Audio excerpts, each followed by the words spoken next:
नमस्कार दोस्तों, आप सभी का स्वागत है हमारे चैनल में। दोस्तों, देश स्वतंत्र हुआ 1947 को। देश के सामने कई बड़ी चुनौतियां खड़ी थी, जिनमें से एक थी हमारे पास अनाज का पूरी तरह से भरपेट ना हो पाना। फिर किसी नई चीज के बारे में कैसे हम सोच पाते। लेकिन कहते हैं ना, जोश और होश और कुछ कर गुजरने की कोशिश के चलते भारत अब संभल चुका था, क्योंकि अब सब कुछ हमारे अपने हाथों में था।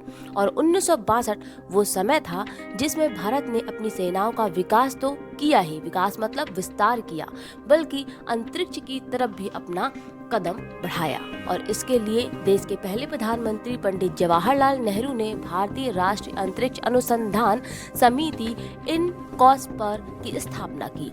इसी इनकॉस्पार का नाम आगे चलकर 1969 में भारतीय अंतरिक्ष अनुसंधान संगठन यानी कि इसरो हो गया, जो कि आज दुनिया की 6 सबसे बड़ी अंतरिक्ष एजेंसियों में से एक गिनी जाती है। भारत की अंतरिक्ष के क्षेत्र में अभी शुरुआत ही हुई थी। दूसरे देश रूस और अमेरिका इस मामले में आगे थे, क्योंकि उनके उपग्रहों पर परीक्षण चालू थे और हमें अभी बहुत कुछ सीखना और समझना था। अपने देश में आधुनिक अंतरिक्ष कार्यक्रम के जनक साराभाई को कहा जाता है। उस समय इन्होंने भारतीय अंतरिक्ष कार्यक्रम का नेतृत्व अच्छे से किया जा सके, उसके लिए देश के सक्षम व उत्कृष्ट वैज्ञानिकों, मानव वैज्ञानिकों, समाज वैज्ञानिकों व विचारकों के एक दल का गठन भी किया था। आगे चलकर इनकॉस्पार का नाम साल 1969 में भारतीय अंतरिक्ष अनुसंधान संगठन इसरो किया और आगे चलकर भारत सरकार ने जून 1972 में अंतरिक्ष आयोग का गठन किया और अंतरिक्ष विभाग को बनाया और सितंबर 1972 में इसरो को अंतरिक्ष विभाग के अंतर्गत कर दिया गया।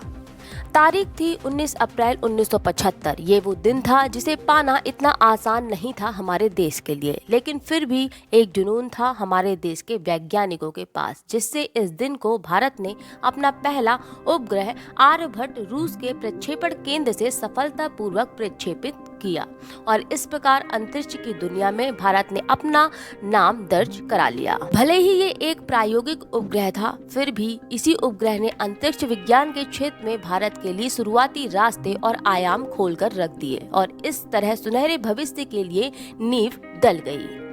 इसके बाद इसरो ने कई बड़े काम किए, उन्हीं की चर्चा हम अब करेंगे। इसरो ने 18 जुलाई 1980 को SLV-3 का सफल परीक्षण कर भारत का नाम उन देशों में शामिल कर दिया जो अपने उपग्रहों को खुद प्रक्षेपित कर सकते थे।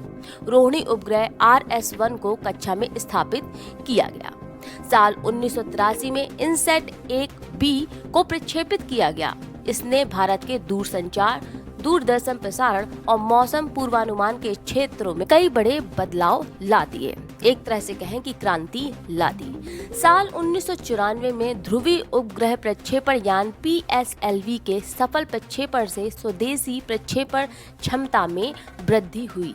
22 अक्टूबर 2008 को चांद इसरो द्वारा पहला मिशन जो था 1380 किलोग्राम का चंद्रयान 1 भेजा गया, जो 14 नवंबर 2008 को चंद्रमा की सतह पर जा पहुंचा।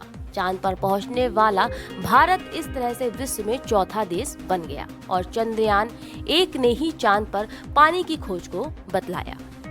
अब बात आती है मॉम्स मिशन की, जो बड़ी उपलब्धि में से एक रहा। साल 2014 में इसरो ने मंगलयान को मंगल की धरती पर उतारकर ऐसा करने वाला विश्व में भारत चौथा देश बना। दूसरे देशों ने कितने ही ज्यादा पैसे खर्च किए थे इस मिशन के लिए, यानी मंगल मिशन के लिए, वहीं इसरो ने इस मिशन में महज 450 करोड़ रुपए ही खर्च किए और भारत एकमात्र ऐसा देश था जिसे पहली बार में ही मंगलयान को मंगल पर भेजने में सफलता मिली।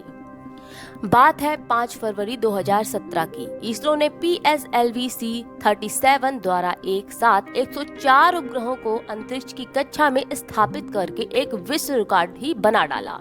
वहीं भारत को दूसरे देशों पर डिपेंड रहना होता था भारी रॉकेट के लिए। वहीं इस समस्या को भी खत्म किया। वो तारीख थी 5 जून 2017 की, जब इसरो ने देश का सबसे भारी रॉकेट GSLV Mk3 बनाकर लॉन्च किया और इस समस्या को भी दूर कर दिया। अमेरिका के GPS सिस्टम जैसा ही भारत ने भी अपना नेविगेशन सिस्टम बनाकर तैयार किया। तारीख थी 11 अप्रैल 2018। इस दिन इसरो ने नेविगेशन उपग्रह IRNSS लॉन्च किया, जो पूरी तरह से स्वदेशी तकनीक से बना था। अब भारत को अपना नाम इस क्षेत्र में भी चाहिए था।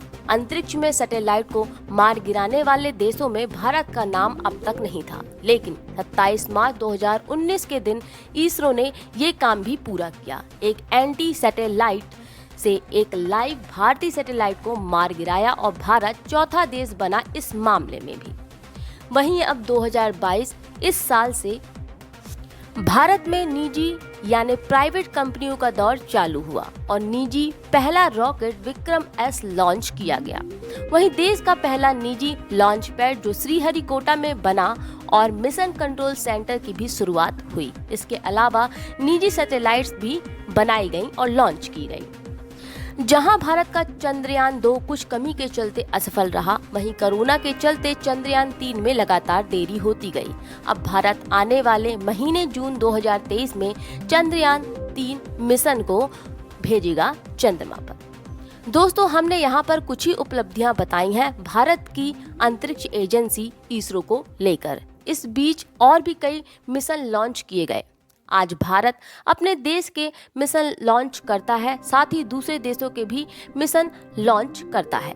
आज के युग में भारत किसी भी मामले में किसी भी देश से कम नहीं है। दोस्तों, ये थी एक चर्चा भारत के आजाद होने के बाद से इसरो द्वारा की गई या प्राप्त की गई उपलब्धियों को आपके सामने बताना।